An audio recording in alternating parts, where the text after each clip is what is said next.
saya ditahan atau ditangkap di kantor polisi Polda Sulawesi Selatan karena saya berbaiat kepada Daulatul Islam yang memimpin Daulatul Islam, yaitu Abu Bakar Al-Baghdadi, saat deklarasi FPI mendukung Daulatul Islam pada Januari 2015. Saya berbaiat saat itu bersama dengan 100 orang simpatisan dan laskar FPI di markas FPI Makassar di Jalan Sungai Limboto, Makassar. Saat berbaiat dihadiri oleh Munarman selaku pengurus FPI pusat pada saat itu. Saya pakai sendal. Kami sampaikan di dalam surat perintah penangkapan, pasal yang dipersangkakan kepada tersangka M adalah pasal 14 Junto pasal 7 dan atau pasal 15 Junto pasal 7 Undang-Undang Nomor 5 tahun 2018. Gerindra dan Demokrat bakal terseret penangkapan Munarman. Penangkapan Munarman seakan jadi vonis mati buat FPI dan Rizik. Karena selama ini Munarman punya peran besar di ormas terlarang itu, maupun dalam persidangan Rizik. Lalu apakah ini akan menyeret pihak lain di dunia politik? Hubungan antara Gerindra dan FPI atau Rizik Syihab memang dipastikan dekat. Ketika aksi berjilid-jilid sedang ngetren, Gerindra turut menikmati hasilnya, yakni kemenangan di Pilkada DKI Jakarta. Ketika Rizik kabur ke Arab Saudi, politikus Gerindra silih berganti menemui Rizik. FPI pun terlibat dalam ijma ulama berjilid-jilid yang menjelang Pilpres 2019 mengusung Prabowo sebagai capres. Hanya karena Gerindra kemudian bergabung ke dalam pemerintahan Presiden Jokowi, hubungan itu jadi tidak seintens dulu. Tapi masih berhubungan dong. Fadlizon masih vokal membela Rizik dari ketika masih di Arab Saudi hingga akhirnya pulang ke Indonesia. Bahkan Fadlizon termasuk dalam para politisi yang antri menemui Rizik di Petamburan pasca kepulangannya. Fadlizon juga turun langsung ke RS Polri Kramat Jati ketika ada serah terima jenazah 6 laskar FPI yang terlibat dalam penembakan aparat di Cikampek. Selain Fadlizon, hadir pula Romo Muhammad Syafi'i, politisi Gerindra lainnya. Habibur Rahman pada bulan Desember lalu membela Munarman. Sebelumnya, Munarman menyatakan kalau laskar FPI tidak membawa senjata api terkait insiden tewasnya 6 laskar FPI di Cikampek. Pernyataan ini bertolak belakang dengan bukti yang diperoleh pihak kepolisian. Kemudian Munarman dipolisikan dengan dugaan penghasutan. Bang Munarman di pihak almarhum laskar yang tertembak karena beliau adalah sekjen dan sekaligus tim hukum FPI. Pernyataan beliau adalah bagian dari pembelaan diri yang merupakan hak seorang advokat. Tidak tepat kalau beliau dilaporkan pidana, kata Habibur Rahman.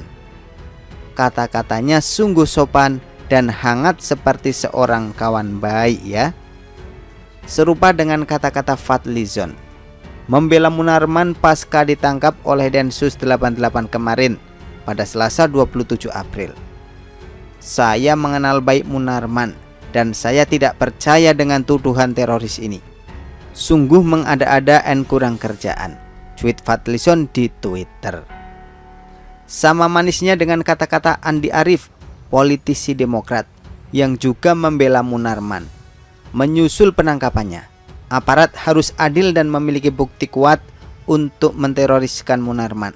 Jika tidak terbukti, harus dilepas. Munarman kawan baik saya.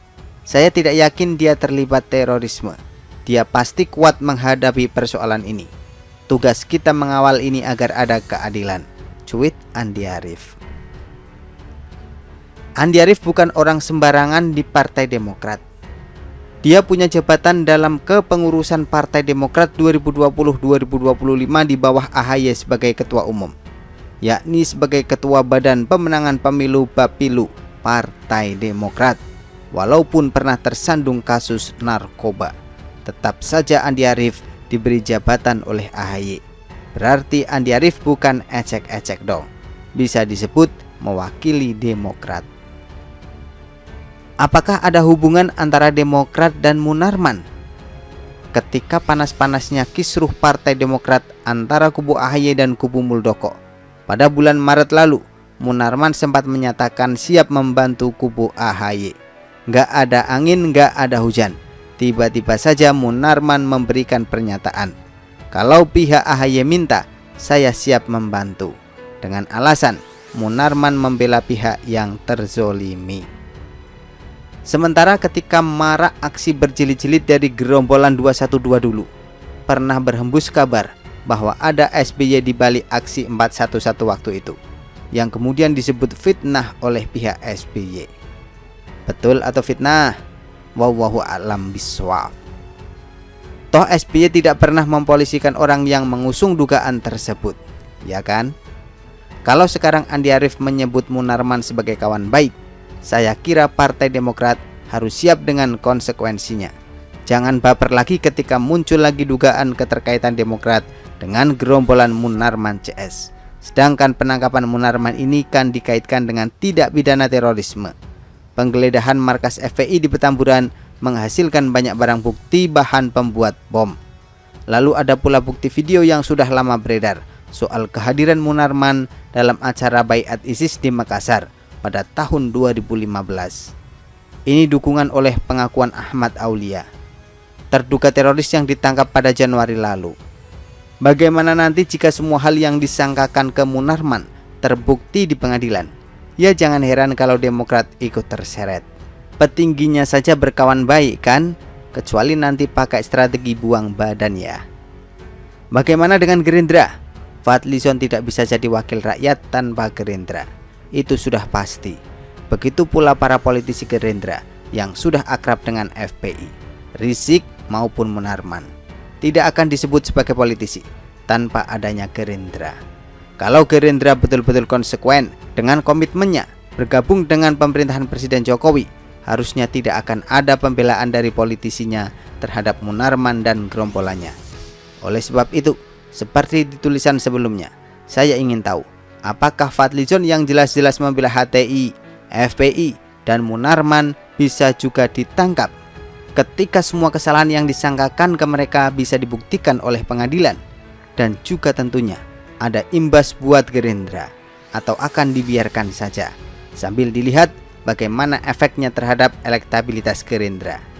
Ya, kadang politik ini bikin sulit kita mencapai keadilan yang sempurna. Yang nanyain PKS, PKS lagi sibuk belajar mengurus negara dari PDIP ketika Munarman ditangkap. Hahaha. Begitulah kura-kura. Artikel diambil dari Shiwa.com, ditulis oleh Nina Nur. Bagaimana menurut Anda?